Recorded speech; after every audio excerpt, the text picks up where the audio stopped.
Alright guys, what's up? Welcome back to another Borderlands 3 video.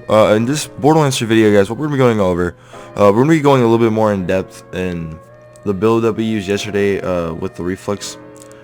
We went and started off doing the solos with one gun onlys for the Guardian takedown. We did the Reflux yesterday, and I figured to go ahead and make a little bit more in-depth video on the actual build that we used. It's really just like perfectly rolled gear.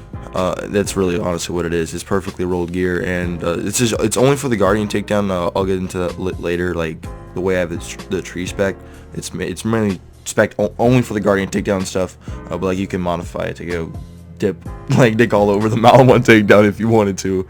So here we go. First off, here's the weapons that we use. Obviously, it's a Rakk Flux, so it's literally a Reflux and a Rakk attack build.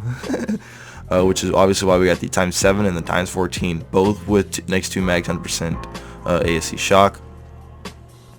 And then obviously if we come down here, this frozen heart is very important. This just allows you to do massive amounts of crowd control, freezing enemies, and then obviously completely dumping all over them with the Reflux, especially since you're going to literally have your anointment up like 99% of the time. Which is very amazing, having corrosive and shock and the Guardian takedown all literally at once, all at the same time. Reflux is just so gosh darn good. Then we have something like the Mitosis Hunter Seeker, only a level 57 version. We have some level 60s, but we don't have a radiation level 60 yet. But this one still gets the job done and giving us radiation ASC on top of our beautiful corrosive and shock, which is another reason why I really love this grenade. Just love it. I just love having radiation damage. Like literally anytime I can get it, I want it. Then we have an updated Pearl. Yeah, very awesome. 54% mag size and 30% fire right now. Here is our class bomb once again. This is what I'm talking about. We have one with +5 Enneagram Harvest. Then we have 37% shotgun damage, 54% Hyperion weapon crit, and then action skill damage. Obviously very amazing. I would assume that this is probably the hardest thing to get for this build, would be this class mod for sure.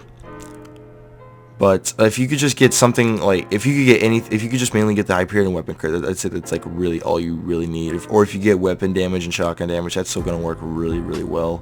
But like this is perfectly suited for this this style of play with these two reflexes for sure. But then let's go ahead and get into the tree. God damn it. So two things to note. Obviously, since we're using multi-pellet weapons, Two Fang provides us no use, so there's no way we're going to use it. Obviously, we're going to get Leave No Trace and Interplanetary Stalker, book it down, mark it down. But since we're doing the Guardian takedown, we're going to be not putting anything in Hunter's Eye. Now, if you were doing something like the Malamon takedown, per se, then you could, put some skill points into here, so you can get that extra armor damage, which is so insane. Like honestly, the armor damage can completely let you just chew all over the entire existence of that raid. It's pretty fun. But yeah, since we're doing the Guardian takedown, the damage reduction is nice, but the points can be better suited elsewhere. So I personally don't put anything into this at all. Then we have obviously big game in the most dangerous game. Duh, we always max these out regardless, and then obviously we always get Galactic Shadow Megavore. Duh. But we're gonna go ahead and put the 10 into Grim Harvest, giving us a little bit of extra gun damage, action skill damage for our racks, and then pet damage, which is actually useful these days because the pet can actually kill things, and he's actually very good at staying alive for sure. Then here's our Stalker tree. Sometimes the headcount could be a little weird, so I do just put 1 point into Ear to Impress, because we'll easily kill things super fast and make sure that we can always pop our racks and freeze things with just 1 point here. So that's all you really need to put here. All my BFFs obviously just helps the pet stay alive.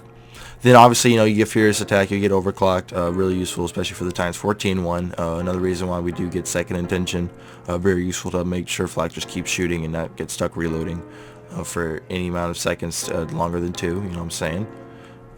More or less like 1. Oh yeah, looks like in Persistence Hunter, we're going to get into this a little bit later. But we have a Lick in the Wounds, and then we have Turn Tail and Run, obviously.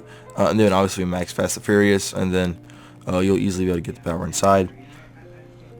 So for some situations, the Persistence Hunter isn't all that useful because it's actual duration for a rack set So then like you could put those 3 into Hunter's Eye, and then you could pull 2 from Second Intention, and then max it out if you were doing this for the Mount 1 takedown.